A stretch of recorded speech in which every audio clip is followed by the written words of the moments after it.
Students, अब जो मैं आपके सामने बात बता रहा हूँ उसको आप ध्यान से देखिए। रिकैप में मैं पेयर ऑफ स्ट्रेट लाइंस आपके साथ डिस्कस कर रहा हूँ, जिसमें मैंने आपको बताया था पेयर ऑफ स्ट्रेट लाइंस नाम से ही मालूम चलता है दो लाइंस की कंबाइंड इक्वेशन। आपको इंडिविजुअल लाइंस की कंबाइंड इक्वेशन मालूम है कैसे रहती है। It is a linear equation in two variable. अगर आप दो लाइंस की कंबाइंड इक्वेशन करें तो ये उसका जनरल फॉर्मेट रहता है ax square plus by square plus 2hxy plus 2gx plus 2fy plus c is equals to 0। ये पेयर ऑफ लीनियर इक्वेशन की कंबाइंड इक्वेशन है। कब? जब वो दो स्ट्रेट लाइन कोऑर्डिनेट प्लेन पर कहीं पे भी पास होती है, मतलब वो कहीं पे भी लाई कर सकती है। अब इसी इक्वेशन का एक मॉडिफाइड फॉर्म होता है जिसको हम कहते हैं combined equation of pair of straight lines in homogeneous form. मतलब वो ऐसी दिखती है ax square plus 2hxy plus by square is equals to 0। ये जो इक्वेशन है ये इसी इक्वेशन में से ही निकल कर आई है, लेकिन इसकी क्राइटेरिया अलग है और इसका क्राइटेरिया अलग है। इसका क्राइटेरिया क्या है कि कोऑर्डिनेट प्लेन पर, जैसे कि मैं यहां डायग्राम निकाल रहा हूं, ये कोऑर्डिनेट प्लेन है एक्स वाई एक्सिस, उस पे कहीं पे भी दो स्ट्रेट लाइंस रहेंगी। ये जो दोनों स्ट्रेट लाइंस मैंने आपके सामने ड्रॉ करी हैं, कहीं पे भी बना सकता था, मैंने यहां बना दी। तो ये दोनों स्ट्रेट लाइंस की जॉइंट इक्वेशन ये रिप्रेजेंट कर रहा है, मतलब ये उसका क्राइटेरिया है। और ये जो मैंने इक्वेशन आपके सामने लिखी है ये कोऑर्डिनेट प्लेन पर ही ओरिजिन से पास होने वाली दो लाइंस, ये आपको एक लाइन दिख रही है, एक ये वाली, एक पे टिक मार्क मारा है, एक पे क्रॉस मार्क मारा है। ध्यान से देखिए, ये लाइन ओरिजिन से पास होके जा रही है। तो जब लाइन ओरिजिन से पास होती है तो उसकी होमोजीनियस इक्वेशन ऐसी दिखती है। ये जो इक्वेशन मैंने ऊपर लिखी है ये होमोजीनियस नहीं है। क्यों? क्योंकि इसमें सब टर्म्स में जो पावर है वो एक जैसी नहीं है। लेकिन अगर आप यहां पे देखें तो ये वाली इक्वेशन होमोजीनियस इक्वेशन है, क्योंकि यहां हर एक टर्म x की पावर भी 2 है, hxy में x की पावर 1 प्लस y की पावर 1 प्लस 1 2 है, और y स्क्वायर y की पावर भी 2 है। लेकिन यहाँ पे देखिए, यहाँ पे सब जगह यहाँ 2 है, यहाँ 2 है, यहाँ 2 है, लेकिन यहाँ x की पावर 1 है, y की पावर 1 है, तो ये होमोजीनियस नहीं कहलाती, ये नीचे वाली होमोजीनियस कहलाती है। अब इसी इक्वेशन में और भी कई क्राइटेरियाज रहते हैं जिनको हम बारी बारी से अब देखते हैं। मैं आपको ये सिर्फ रिकैप करा रहा हूँ, जो मैंने फर्स्ट क्लास से पेयर ऑफ स्ट्रेट लाइन में जो रिवीजन लिया उसके बारे में ही आपसे अभी बात कर रहा हूँ। तो ये मेरा फर्स्ट क्राइटेरिया है जो मैंने बताया। अब इसके आगे देखिए, इसके आगे हम क्या क्या करते हैं।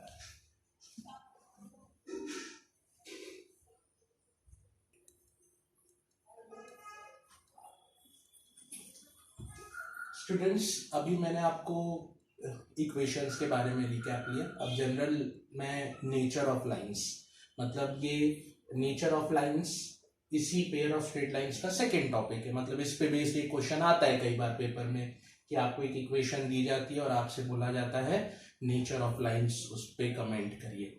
तो नेचर ऑफ लाइंस कैसा रहता है कि ये उसका फॉर्मूला रहता है h स्क्वायर माइनस ab। ये h, a और b ये जनरल इक्वेशंस जो मैंने अभी आपको इससे पहले बताई वहां से निकाले जाते हैं कंपेयर करके। जो भी क्वेश्चन दिया रहेगा वहां से आप h, a और b की वैल्यू एक्सट्रैक्ट कर लेते हैं। अगर ये h स्क्वायर माइनस ab का आंसर 0 से बड़ा आ जाए, आपने कैलकुलेट करा h की आपके पास कुछ वैल्यू थी, a और b की कुछ वैल्यू थी, आपने वो वैल्यूज रखी, उसको कैलकुलेट करा, मान लीजिए आंसर आ गया 3 0 से बड़ा नंबर है, तो आप ये कहोगे कि मेरे पास जो पेयर ऑफ स्ट्रेट लाइंस है वो रियल है और डिस्टिंक्ट है। मतलब रियल है और अलग अलग है। अलग अलग लाइंस मैंने अभी बनाई भी थी, एक ऐसी जा रही थी, एक ऐसी जा रही थी, दो अलग अलग लाइंस थी। तो ये पहला केस रहता है। अगर H square minus A B का आंसर 0 के बराबर आ जाए, आपने कैलकुलेट करा और H square minus A B का आंसर 0 के बराबर आ गया, तो आप उस केस में कहते हो कि ये लाइंस ओवरलैपिंग लाइंस हैं, अलग अलग नहीं है, एक दूसरे के ऊपर ओवरलैप कर रही हैं और रियल लाइंस है। मतलब कोऑर्डिनेट प्लेन पर, कोऑर्डिनेट एक्सिस पर इनको प्लॉट करा जा सकता है। और अगर H square minus A be less than 0 आ जाए तो ये लाइंस इमेजिनरी लाइंस बन जाती हैं। इन लाइंस को आप कोऑर्डिनेट प्लेन के ऊपर प्लॉट नहीं कर पाएंगे। तो जब भी आपको कोऑर्डिनेट प्लेन पर नेचर ऑफ लाइंस से संबंधित क्वेश्चन आता है, आपको ये कैलकुलेट करना पड़ता है। H square minus A B निकाल लो, आपको nature of lines, nature of pair of straight lines मालूम चल जाता है कि ये लाइंस का नेचर कैसा है, ये लाइंस किस फॉर्मेट पे काम कर रही हैं। तो इस हिसाब से ये फॉर्मूला बहुत इंपॉर्टेंट है। भी मैं आगे आपसे बात करूं तो जो इस बुक का फर्स्ट पार्ट है, मतलब जो पहली या दूसरी एक्सरसाइज है, वो तो होमोजीनियस इक्वेशंस पे ही बेस्ड है। जो आखिरी एक्सरसाइज है, शायद 2 या 3 एक्सरसाइज है, नई बुक में मुझे नहीं मालूम, पुरानी में 2 ही थी।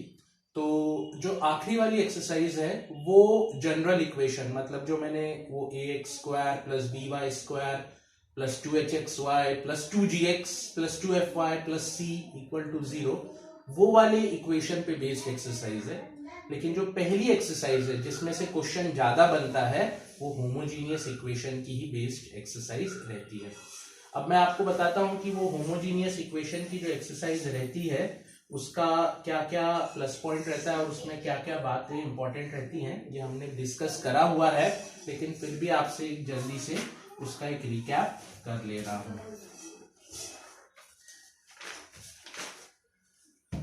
ध्यान से देखिए, मैंने आपको बताया था कि ये स्टैंडर्ड फॉर्मेट है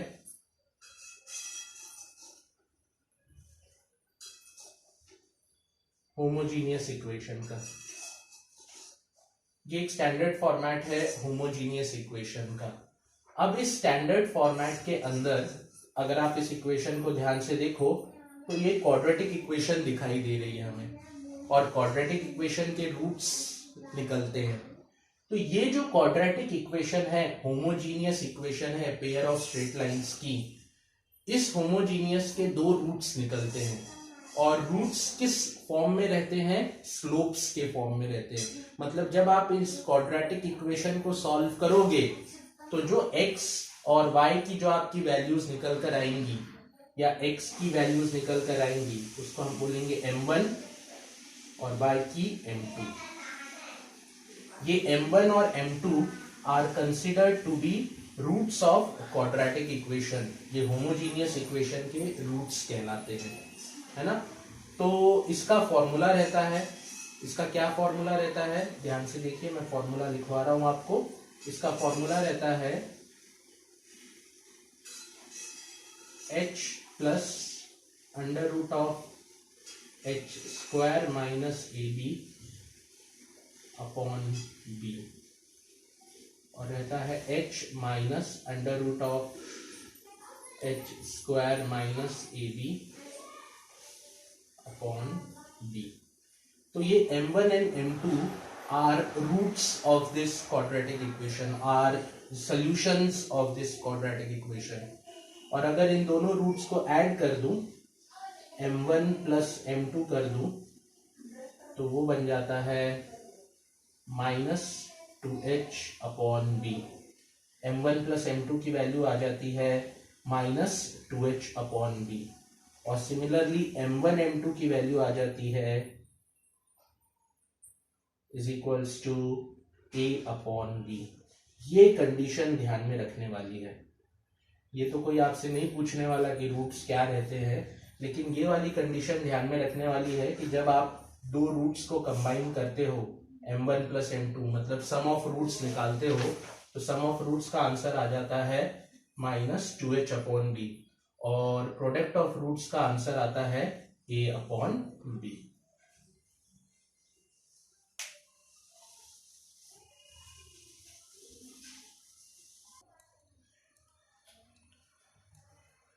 सो फ्रेंड्स, हमने बात देखी अभी तक कि ये इसके दो रूट्स रहते हैं और जब आप इन दोनों रूट्स को ऐड कर दें तो ये कंडीशन बनकर आती है। इसके बाद मैंने आपको एक कंडीशन बताई थी जो कि होमोजीनियस इक्वेशंस के अंदर ही देखी जाती है, और ये कंडीशन रहती है ऑक्सिलरी कंडीशन या ऑक्सिलरी इक्वेशन भी कहते हैं इसको कुछ लोग। कैसी दिखती है ये ऑक्सिलरी इक्वेशन या ऑक्सिलरी कंडीशन? इसका ये फॉर्मूला रहता है bm square plus 2hm plus a is equal to 0। ये बहुत इंपॉर्टेंट कंडीशन है कुछ क्वेश्चंस के लिए एक्सरसाइज के, वो मैं आपको बताऊंगा कि जब उन क्वेश्चंस पे आऊंगा कि कहाँ ये क्वेश्चंस ये कंडीशन अप्लाई होती है। जो एक्सरसाइज के शुरू के क्वेश्चंस है उसमें तो ये कंडीशन नहीं लगती, लेकिन जब भी आपको क्वेश्चन ऐसा दिखाई दे रहा है, आपने क्वेश्चन पढ़ा और आपको ये चीज महसूस हुई कि क्वेश्चन में आपसे कंडीशन पे कुछ सवाल पूछा जा रहा है, आपसे पूछा है what is the condition that the pair of straight lines pass through the origin, कुछ भी डेटा रहेगा और आपसे पूछा जाएगा कंडीशन पे कमेंट करो, व्हाट इज द कंडीशन। जब भी कंडीशन बेस्ड क्वेश्चन आए आपको तो हमेशा ये वाला इक्वेशन का यूज उन क्वेश्चंस के अंदर देखा जाता है। जब मैं आऊंगा क्वेश्चन पे तो मैं आपको ये बात फिर वहां पे रिकॉल करके दूंगा कि मैंने आपको ये बात कही थी। लेकिन ये ऑक्सिलरी कंडीशन बहुत ध्यान में रखिए, ऑक्सिलरी इक्वेशन बहुत ध्यान में रखिए कि हर होमोजीनियस स्ट्रेट लाइन या हर होमोजीनियस पेयर ऑफ लाइंस जिनके जो कि ये फॉर्मूले से रिलेटेड है वो हमेशा ये कंडीशन को फॉलो करते हैं, bm square plus 2hm plus a is equals to 0। अब आपके मन में आ रहा होगा a, h और b तो सर समझ में आ गए, क्या है m क्या है? तो m कुछ नहीं, m स्लोप है। वो जो दो स्ट्रेट लाइंस हैं जिनकी जॉइंट इक्वेशन है उसमें से आप किसी भी एक स्ट्रेट लाइन का स्लोप उठाइए, इस इक्वेशन में डाल दीजिए, ये 0 के बराबर बन जाएगी। पहली का डालिए या दूसरी का डालिए, किसी का भी स्लोप डाल दीजिए, वो 0 के बराबर बन जाएगी। तो कंफ्यूज मत होइएगा कि ये m क्या है, ये m हर जगह स्लोप ही है ना। तो ये वाली बात आपको समझ में आई होगी, जिसमें ये दोनों बातें इतनी इंपॉर्टेंट नहीं है कि m1 और m2 की वैल्यू आप निकाल सकते हैं, ये फॉर्मूला है, अगर आपको ध्यान में रह जाए तो बहुत अच्छी बात है कि भाई मेरे पास होमोजीनियस इक्वेशन है तो मेरे पास उसमें जो दो स्ट्रेट लाइंस छुपी हुई हैं उनको उनका स्लोप निकालने का ये फॉर्मूला है। आप चाहे तो इसको ऐसे भी यूज कर सकते हैं, लेकिन अगर ये नहीं भी ध्यान में रहा तो आप ये वाला रिजल्ट बस ध्यान में रखिए कि m1 plus m2 minus 2h upon b के बराबर है और m1 into m2 a upon b के बराबर है, और ऑक्सिलरी कंडीशन कुछ ऐसी दिखाई देती है। So this is an important part, ये बातें हमको ध्यान में रखनी पड़ेगी।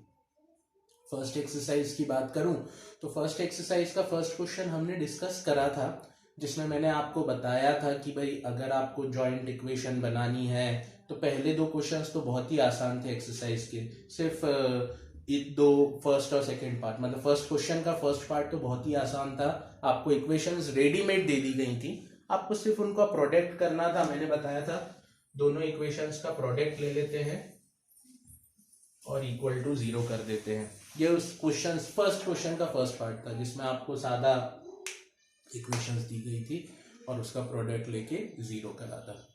इस क्वेश्चन में थोड़ा सा टिपिकल पार्ट फर्स्ट क्वेश्चन के थर्ड पार्ट से स्टार्ट होता है, जिसमें कुछ कंडीशंस डाल दी जाती है, और वो क्वेश्चंस भी हमने देखे थे कि उन क्वेश्चंस को हमने असाइनमेंट्स में भी वो क्वेश्चंस देखे थे, मैंने आपको दिए भी थे उस दिन असाइनमेंट में, और वो क्वेश्चंस हमने देखे थे कि वो कैसे सॉल्व करते हैं। इफ यू हैव डाउट, आपको उसमें भी कोई डाउट आ रहा है कि सर मुझे ये बात नहीं समझ रही है, तो then you give me a personal message on the WhatsApp, then I will be clearing 1-to-1 में आपसे तब बात कर सकता हूँ उस बारे में कि उसको कैसे करना है। सेकेंड क्वेश्चन था एक्सरसाइज के सेकेंड क्वेश्चन की बात करूं, जिसमें आपको जॉइंट इक्वेशन दी थी और आपको बोला था जॉइंट इक्वेशन, ऐसी इक्वेशन दी गई थी आपको और आपसे बोला था इसको तोड़ दो और इंडिविजुअल इक्वेशंस बाहर से निकालो। तो मैंने आपको एक तरीका समझाया था कि x स्क्वायर से पूरा डिवाइड कर दो, फिर x अपॉन वाई को कुछ z मान लो, या आप चाहते तो इसको स्प्लिटिंग द मिडिल टर्म से भी सॉल्व कर सकते थे, आपको लगता है तो स्प्लिटिंग द मिडिल टर्म लगाकर भी आप सॉल्व कर सकते थे, तो जैसे आपकी इच्छा है आप उस क्वेश्चन को कर सकते थे। तो एक्सरसाइज 4.1 का फर्स्ट क्वेश्चन और सेकंड क्वेश्चन मैंने आपसे डील करा था, जिसमें सेकंड क्वेश्चन का जो लास्ट के 2 पार्ट्स थे, पहले वाले पार्ट्स तो बहुत आसान थे, उसमें इतना नहीं था, 4-5 जो क्वेश्चंस थे सेकंड क्वेश्चन में। जो सेकंड क्वेश्चन के सब पार्ट्स में आखिरी 2 क्वेश्चन है, देखिएगा अगर आप ध्यान से बुक को देखें, मेरे ख्याल से नई बुक में भी आखिरी के दोनों क्वेश्चन ट्रिग्नोमेट्री पे बेस्ड है, मतलब वहां पे tan थीटा सेक थीटा ऐसा कुछ लिखा हुआ है। तो वो क्वेश्चन में एक बार आपको इसमें 2 में से कोई एक क्वेश्चन मैं करके बताता हूं, क्योंकि वो थोड़ा सा ट्रिकी था। तो वो वाले क्वेश्चंस अब मैं आपके साथ में डिस्कस करूंगा और एक्सरसाइज में अब आगे के क्वेश्चंस आपके साथ डिस्कस करूंगा। सो प्लीज अब आप लेक्चर को ध्यान से देखिएगा, मैं नई बातें आपके साथ करना स्टार्ट करूंगा और उसको हम आगे क्लियर आउट करेंगे। ओके।